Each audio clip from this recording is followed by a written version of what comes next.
What's up everybody, I'm Zach Evans, and today I'm going to tell you the, to be honest, very embarrassing story about when I accidentally recorded my practice session. And then the experiment I ran afterward to determine exactly what percentage of practice time was actually helping me reach my goals. And how you can learn from my mistakes and 3x your progress. Alright, I'm all jacked up on coffee and ready to go. Let's get started.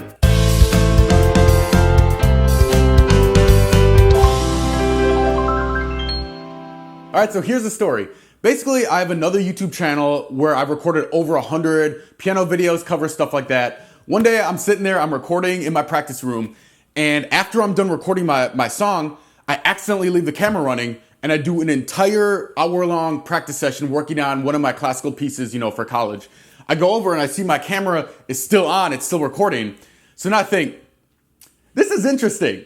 Let's see what I actually look like practicing, because I've never known what I actually look like before. And I take it to my computer, I plug it in, and I bring up the video, and I found out some things that I'm not too proud of. First of all, I make some weird faces when I'm practicing. I'm like, man, I hope no girl saw that, because I make some really weird faces when I'm practicing. Second thing, and most importantly, I figured out I waste a ton of practice time. Now this was 4 or 5 years ago. But this one realization has tremendously helped me stop wasting all this precious practice time that I'm never gonna get back, and start using every single inch of practice time to try to, improve my progress actually. So in order to figure out exactly how much time I'd wasted, I literally ran this experiment where I took a stopwatch and I would start it whenever I was doing what I would consider good practice time, and I would stop it whenever I was doing something that was wasting my practice time. So the good category of practice time was anytime I was practicing parts of the song that really actually needed work, and when I was practicing accurately, meaning I was practicing hands separate first and then slowly and gradually ramping up the tempo instead of trying to play way too fast, and when I was practicing with good intent. And the bad practice categories, anytime I'm practicing a part of the song that I've already learned so I don't need to practice it, or if I'm practicing something way too fast where it's getting sloppy, or if I'm practicing something hands together before it's ready to get hands together, so I'm just practicing it sloppily instead of really being disciplined, going back to hands separate and learning those parts first. Here's what I came up with.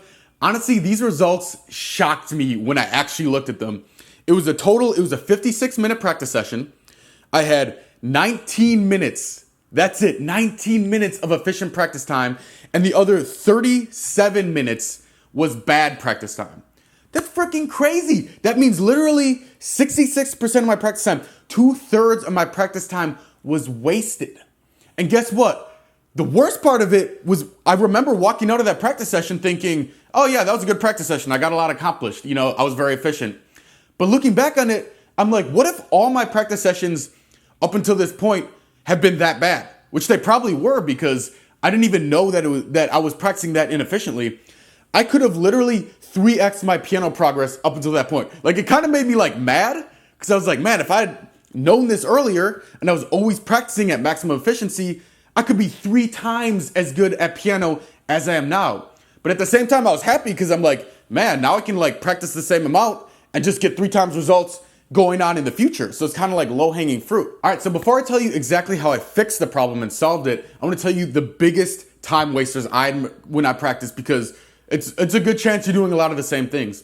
The biggest number one by far time waster was playing parts of the song that I'd already learned, right? I found myself constantly in the video. I would practice a little bit, and then I would just start playing from the beginning, right? And the beginning 16 measures I already had down pat. And I would play that 3 times. I'm watching the video, and I'm like, Zach, what are you doing? You already know that part. Why are you still practicing that? Practice the hard parts. Practice the parts that actually need work. Otherwise, you're just running through a part that's easy 100 times and wasting tons of practice time. The second biggest thing was when there was a tough section, instead of just practicing that tough section, I would always start, or not always, but a lot of times I would start at the beginning of the whole section. So right, maybe the hard part is 4 measures in. Instead of just practicing the hard part, I would play the first 3 measures and then practice the hard part, and play the first 3 measures, so that this 75%, this first 3 measures I'm playing, is totally wasted practice time, because I already know this part. I just need to work on the hard part and maybe the little transitions between the hard parts and the easy parts.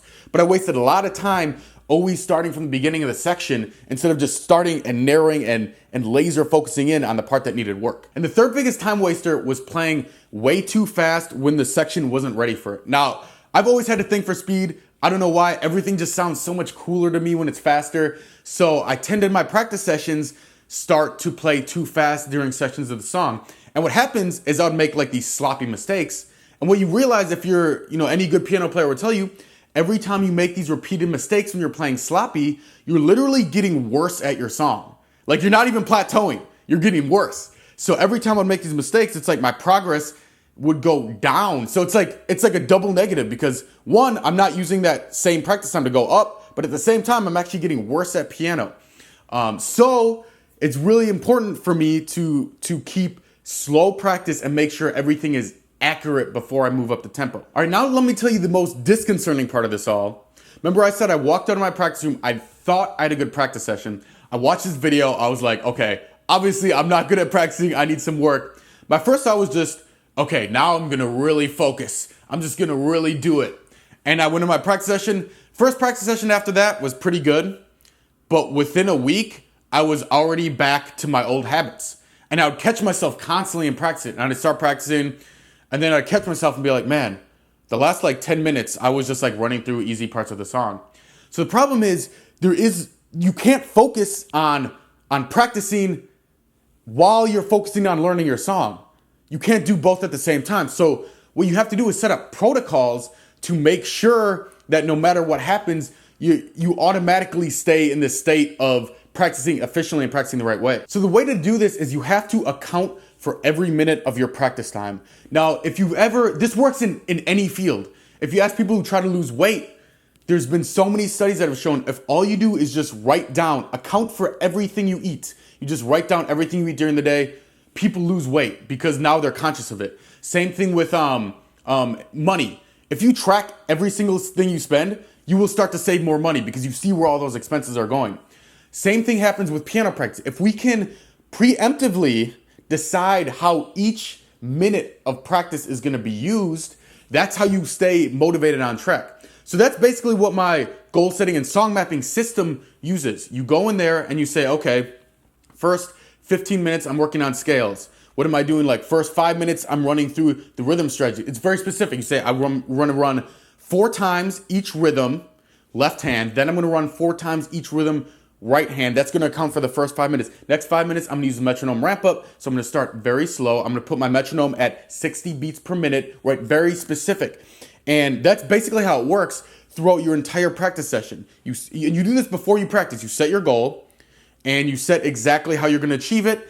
Then you literally have a stopwatch and you have to do this. I know a lot of people are going to skip the step and just, oh, well, I'll just take track of the time in my head. But it doesn't work unless you have that outside protocol to make sure that you're using every minute of your practice time. And you actually start the stopwatch and you actually practice what you said you're going to practice for this many minutes. And then before you practice, you can say, okay, section A is good. I don't need to work on section A. And now, okay, the next 15 minutes, I'm only focusing on section B. And that prevents you from, practicing section B for a little, then going on to D, and then moving back to A. It keeps you laser focused on one thing. Now, I know I talk about this kind of stuff a lot, practice efficiency, in my videos, but you're probably like, Zach, dude, I get it. You're beating a dead horse with this freaking stuff. But really, this is the leverage point. This is the turning point in my piano experience that took me really skyrocketed my progress. And I think it's something that a lot of piano teachers don't talk about. So if you want to get the exact nuts and bolts, the step-by-step system, how you keep protocols in so you don't have to focus on just trying harder, it automatically keeps you in step. All you have to do is sign up for my free course, Become a Piano Superhuman, and go to the lesson on goal setting and song mapping. I'll see you on the inside. Thanks for watching. Peace out and happy practicing.